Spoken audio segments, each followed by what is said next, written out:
Hi, everyone. I'm Marcus Wentz. I'm with Taiko, and I will be presenting how to deploy smart contracts to zero-knowledge rollups. So I think someone in the audience at the last talk was actually talking about Huff. Did anyone go to that talk? I'm just curious. Or I guess they left. OK, so yeah, I'll just kind of first talk about Taiko a little bit, and then I'll jump into just some smart contract applications, and then I can leave the rest of the talk open for just Solidity discussion in general. We could jump into any topic. It could also be outside of Solidity. It could be like Huff or maybe some other EVM language. So yeah, Taiko. So what is Taiko? Taiko is a type 1 ZK EVM. So we're trying to be Ethereum equivalent as much as possible. And we're trying to make all of our nodes permissionless. So we're running Geth as our main client. And yeah, everything is open source and trying to be permissionless. So yeah, here you can kind of see the X and Y axis of the decentralized versus centralized. So it's permissionless up here, and then type 1 Ethereum equivalent. And yeah, this kind of specifies again, type 1, you go closer to Ethereum. But here, if you go to type 4, you have more optimization for the circuits, right? So first I'll kind of go over connecting to Taiko, right? So if I want to connect to any one of these networks, right? So you have Sepolia, which is the L1 that we use, right? So in our docs, we have a way to just click a button, and then you're able to connect to any of these networks. So this is our L2 network, and then this is our L3 network as well. But for simplicity, we're just going to use the L2 network. All right, so we set up our wallet. Again, I'm using MetaMask. And now, yes, we set up our wallet. Now we're going to receive tokens. So I already have tokens, but I think the most popular faucet is this one. You just need an Alchemy account, and then you should be good to go. And I think there's a rate limit of every 24 hours, but they give you more than enough ETH for a roll-up. OK, so I already have those tokens, but again, you would just, if you were to do this, if you didn't have the ETH, you would click here, drop your address here, and then send ETH. But if I do this now, it's going to yell at me saying hey, you already have, I didn't do the chapter, but it's going to say, hey, you already did this, so I can't do it right now, but I already have the ETH. So anyway, so now we can bridge the tokens. So if we go to any one of these bridges, so we go here, I would just specify a certain amount of ETH to bridge from Sepolia to Taiko. So I'm just going to switch the network. OK, so now I'm on Sepolia. And I'm going to bridge really quick. OK. So I'll let that run in the background. OK, so yeah, so we set up the wallet, got the tokens. We're bridging now. Now let's actually jump into some of the smart contract development. So let me go back. So we have most tooling supported. So if you want to use tools like Remix IDE, Hard Hat, or Foundry, that's all supported. For our Block Explorer, we do not use Etherscan currently. We use Block Scout, as you could see here. And I think the bridge transaction went through. Let me just double check. I think it's just pending right now from yeah, just have to claim it really quick, so I'm going to sign a message for that. OK. I tend to put high gas on testnets, but if everyone does that, it'll cause a gas war. So just be careful when you do that, because it's like a domino effect. So let's see. All right, so while that's bridging, I'll go back to deploying contracts here. So I used to use Hard Hat a lot, but now I mainly use Foundry because it's just so performant. And yeah, I have an example actually in, I think, VS Code. Let me just open this up. So this is a very basic contract, right? So this command will basically compile the contract and then deploy it using the Block Scout API. There was a pretty big bug with this a couple of weeks ago because with the Etherscan you need an API key, but there's no API key for Block Scout. So it's you just have to, with Foundry, you have to put it with the special ending syntax, and it should work. But that was a blocker for I think a lot of people using Foundry and Block Scout to verify their contracts. So I'm just going to run this. Actually, let me dive into this contract first before I deploy the contract. So here I have a bunch of custom errors as opposed to require statements to save gas, and here I define the contract. I tend to lock utility contract types, so not types, but versions, because if you could do something like this where you put like the up caret to be like, oh, this contract version or higher, but just so that I know what specific version it is later on, it makes it easier to verify if I didn't verify it. Otherwise, if you change the version, it'll actually change the bytecode depending on the compiler version. Like maybe if you go up like by 1 or 2, it might not, but if there's a big gap, it could lead to issues later on for verification, basically. So we have a bunch of storage slots here. So this is slot 0, this is slot 1, this is slot 2, but it's not occupying everything. So it's 32 bytes, 20 bytes. And when we deploy the contract, we have an owner defined here. It's immutable, so we're not actually, so I misspoke. This is not actually using storage. This is just written into the bytecode itself of the contract to save gas, hence immutable. But I think if it was constant, you would define it here, but you put immutable if you wanted to define it in the constructor at deployment time. Just a small note here, you wouldn't want to put, I think there's another transaction.origin, because I read somewhere that if you do that, you are at risk of being front run and someone can actually hijack your contract. So that's why I never use transaction.origin ever, because like there's other like situations where someone could try to do external calls and break your contract by doing that. And here we have a bunch of events. These events have some arguments. This one is index, so you can filter for certain values. And yeah, so this function is just setting values. It'll throw an error if you're writing the same storage value, because you don't want to write a new value if it's already the same value. It's pretty wasteful. And then it'll store that variable in the call data here. And then it'll say, okay, like this is the person that called this function, and then this is the new value that we had in call data. We don't call it from the storage because that would be expensive, so we're doing it again from memory. And yeah, I believe the owner, so here we're having a check to see like, okay, like the person calling this function has to be the owner, otherwise it's going to revert with a custom error. And if it is the owner calling this function, then we're going to record what time they accessed this function in the storage variable. And then we're just going to emit that event here. And I believe this is just another function where, so these are not sending ETH because they're not payable, but this is a payable function. So if we put anything besides 0 here and it had no payable, then it would revert, because you shouldn't be sending ETH to a function that's not payable, right? So here I'm saying like, hey, like you can't donate anything if it's 0, right? So we're gonna say like, okay, like you need at least to donate like one way to send ETH. And then here, okay, this is actually not recommended to do .transfer. This is from a while ago. This is, so I'm gonna update this at a later point, but basically you would do, instead of .transfer, .send, you would do, I believe, .call to the address itself.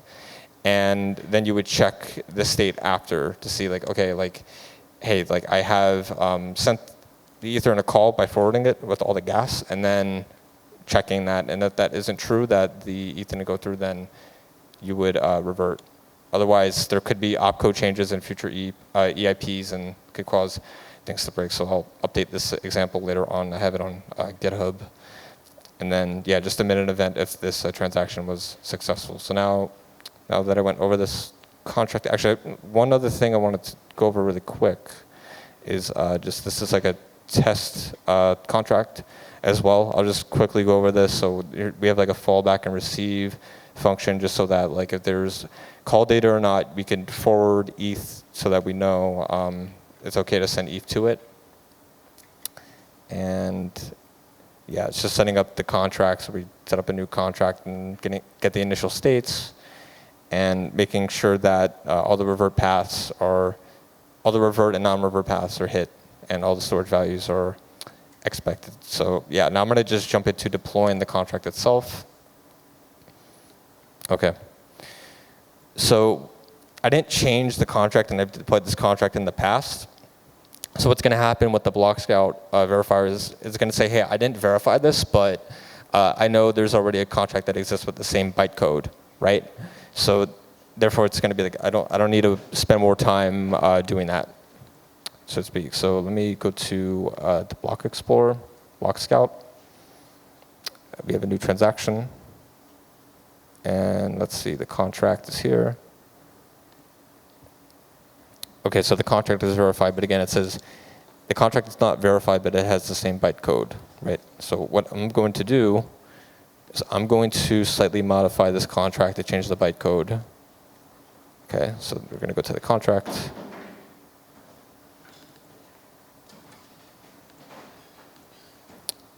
Okay. And this is a new storage value. So something like that. I could just call it whatever. And now I'm going to try to recompile this because it's going to be different.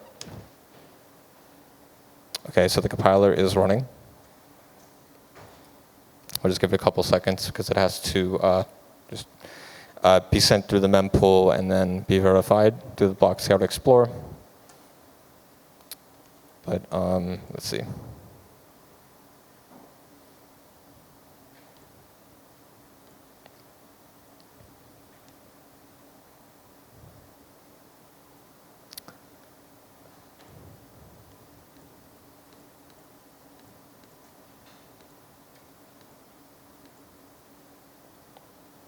Yeah, here's the GitHub if anyone is curious. And again, I'm going to update this with the .call instead of .transfer. But I guess if we have time, I'll change it at the end, but I'll jump to other topics after this verifies, and I go over another example. Okay, so the contract was verified, I think. Let's go to the Explorer. Okay, good. We have a new transaction that went through on my EOA from MetaMask. And yeah, let's see. Okay.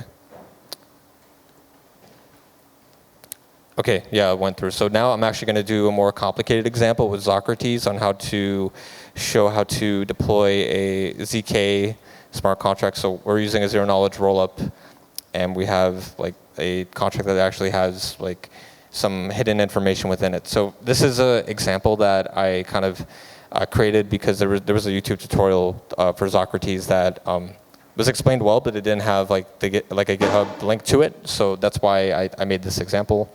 It's also, I believe, on GitHub here. So I'll just walk through this. So here we have our circuit. And again, this is using the Socrates plugin. So by default, you don't have this. You just search for it, and then it should come up here and install it. But it's already installed for me.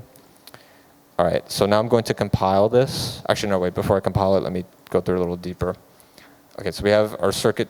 Our circuit starts here with def main. So here we have 4 different fields. We have just 4 inputs, and they look like they're just like unsigned integers. So we take in all these fields. And for this example, we're going to do 00097. And then when we hash these values and put them into an array, we're going to start like, hey, I know what these hash values would turn out to be without revealing, hey, I know what the inputs are. So let's go through this. So first we're going to compile the circuit. And I think there's also various different proving schemes, but I think the default is Groth 16, so we're just going to go with that. Compiled, so once we compile, we can then compute. All right, so now we're going to take the values and the comments here. Okay, so 0, 0, oh, sorry, 0, 0, 97.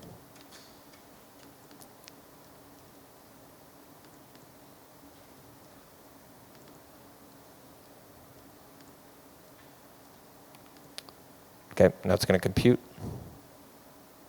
All right, awesome. It computed, so now we're going to actually do the ceremony.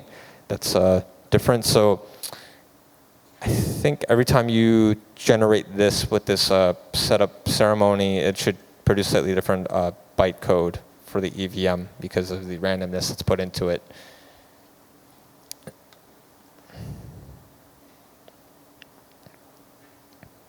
Just going to hit accept. It's just asking for consent to run certain files locally in Remix IDE. And then we just hit generate.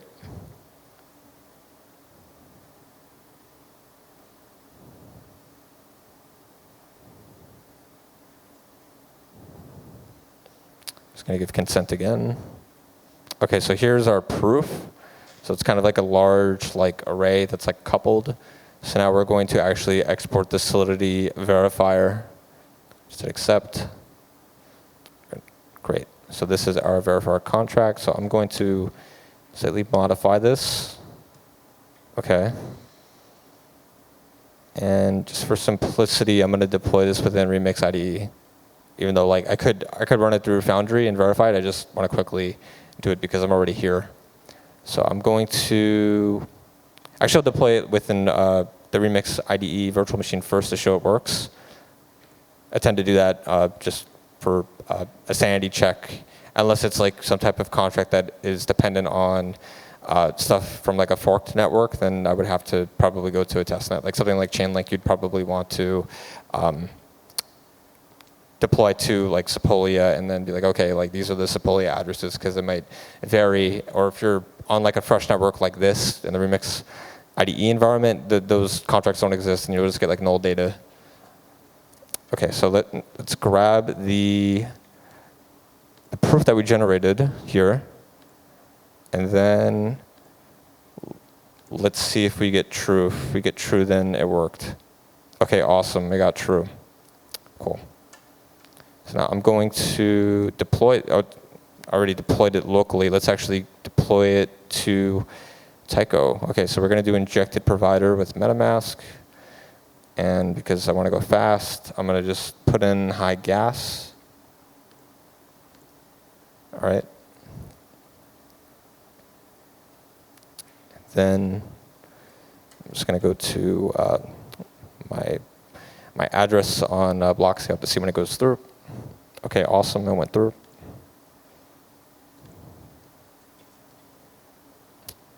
OK, so I'm going to go back to, I'm already on this tab for the deployment. So again, I'm going to just hit verify transaction, and I get true as expected from the virtual machine for the EVM locally. So yeah, that was about it for the demos that I wanted to go through. But I'm just curious, what is the, who would say from the audience is a beginner facility, or is everyone intermediate or advanced? Does anyone in the audience want to go over any specific topic with any Solidity application like multi-sigs or anything like that? Or ERC20 tokens?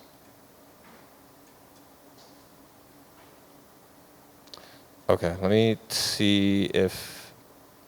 So I'll just say this as a resource. One of my favorite YouTube channels for Solidity development is a smart contract programmer.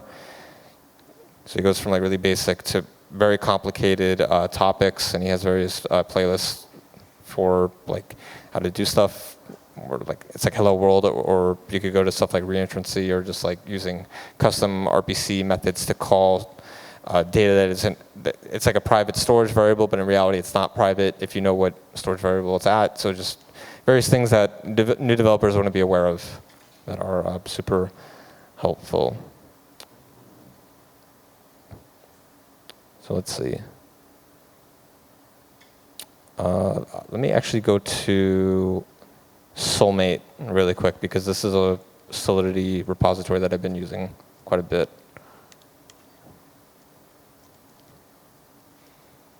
Because originally I used to just use OpenZeppelin, and I think OpenZeppelin is great for ERC20 and 721 standards. But if you want to get a little bit more optimization, I think these are audited, but yeah, there's just some unsafe math here and there. So if you're using so if you have unchecked, for example, this is a custom command where you can actually do math without underflow or overflow checking, because before Solidity 0.8.0, you didn't have safe math intrinsically built in. So you're basically always at risk of doing that, underflow or overflow with every like math operation. But like at 0.8.0 and after, you already have that. But if you know for sure, like, hey, like, I know there's no way that I'm going to overflow or underflow, then yeah, you could use unchecked. So like one example could be like, hey, like if you need to send Ether to a contract to increase like a certain value, then you're most likely not going to be at risk of going over UINT 256 because like you need UINT 256 Ether, and that's a lot of Ether. But it really just depends. Or if you're doing like some type of like very small like bounded loop, like if you're doing a for loop and you're incrementing like I, like there's no reason to like check the math for I if it's only going to 20 or some very small value that is like deterministic. So, let's see. I think one other thing I'll go over really quick is multi-signature contracts. Let's see if I can find one. Yeah, multi-sig wallet. Yeah, so from a high level, I'm not going to go through the whole thing because it's kind of long, but we'll just look at the events to go over some of the high level concepts. So the idea of a contract like this is like you have like NoSafe has these kind of features where you have a set of like people that will approve a transaction as opposed to just one EOA where it's one signature, you're good. And yeah, so you confirm these transactions. And let's do a simple example. So like a good starting point would be like, let's say you have 3 different EOAs, but you need 2 confirmations, right? So you have some level of consensus as opposed to just like one person. So let's assume that we have 2 confirmations, right? And then once we have at least 2 confirmations, we can then execute because we have at least 2 people coming to a consensus saying, hey, we want to execute this. But the more the better, typically. Like I think like having 5 EOAs and then like maybe 3 confirmations for consensus could be good too. So you have an extra layer of security with more wallets. And yeah, this is very important because Vitalik has an EOA, but he also has a multi-sig as well. So he's a very big advocate for account abstraction.